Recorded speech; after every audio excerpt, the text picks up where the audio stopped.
दिल्ली की सियासत में धमाका हो गया है। एग्जिट पोल्स के नतीजे जो सामने आए हैं वो बता रहे हैं कि बीजेपी 26 साल बाद दिल्ली की सत्ता में वापसी कर सकती है। अरविंद केजरीवाल की आम आदमी पार्टी को तगड़ा झटका लग सकता है, लेकिन यह इतना आसान भी नहीं है। क्या बीजेपी वाकई दिल्ली में सरकार बना पाएगी? इस गेम चेंजर चुनाव के पीछे कौन कौन से फैक्टर काम कर रहे हैं, सब कुछ डिटेल में समझेंगे। लेकिन पहले देखते हैं एग्जिट पोल्स के आंकड़े।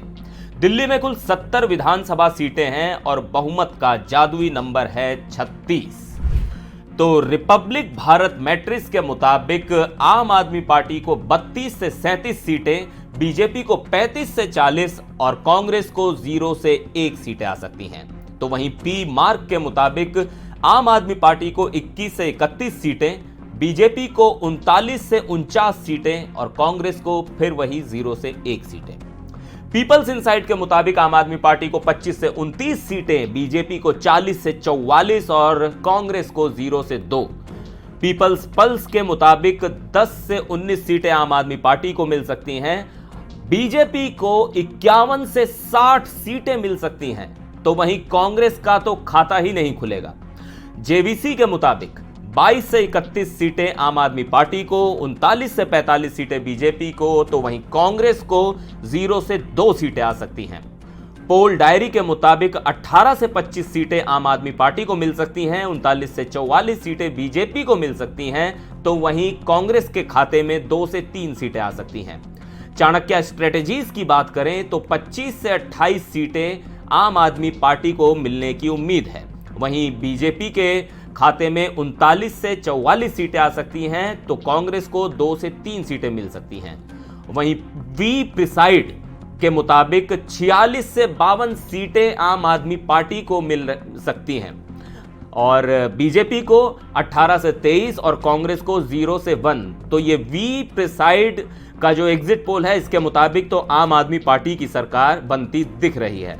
डीवी रिसर्च की बात करें तो इन्होंने 26 से 34 सीटें आम आदमी पार्टी को दी हैं और बीजेपी के खाते में 36 से 44 सीटें आई हैं और कांग्रेस का इन्होंने खाता ही नहीं खोला है। और वहीं माइंड ब्रिंक ने 44 से 49 सीटें आम आदमी पार्टी को दी हैं, बीजेपी को 21 से 25 और 0 से 1 कांग्रेस को। तो अब ये आंकड़े साफ साफ इशारा कर रहे हैं कि बीजेपी को इस बार मजबूत बढ़त मिल सकती है। लेकिन यह बढ़त आई कैसे? कौन से फैक्टर बीजेपी के पक्ष में काम कर रहे हैं? आइए अब इस पर बात करते हैं। पहला, बीजेपी का संगठन और ग्राउंड नेटवर्क। बीजेपी की सबसे बड़ी ताकत उसकी जमीनी पकड़ है। हर गली मोहल्ले में बूथ लेवल मैनेजमेंट, लाखों कार्यकर्ताओं का नेटवर्क और आक्रामक प्रचार ने इस बार चुनाव का गेम पलट दिया। बीजेपी की ग्राउंड लेवल स्ट्रेटेजी ने आपको कड़ी टक्कर दी है। नंबर 2, फ्री के साथ फ्री प्लस गेम।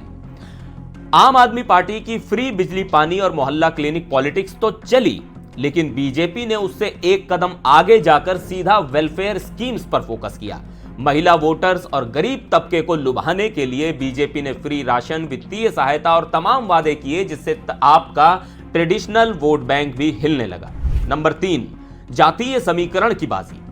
दिल्ली का वोटर सिर्फ विकास पर नहीं चलता, यहां कास्ट फैक्टर भी बड़ा रोल प्ले करता है। बीजेपी ने ओबीसी और दलित वोटर्स को एकजुट किया और आपके जातीय समीकरण को डैमेज किया।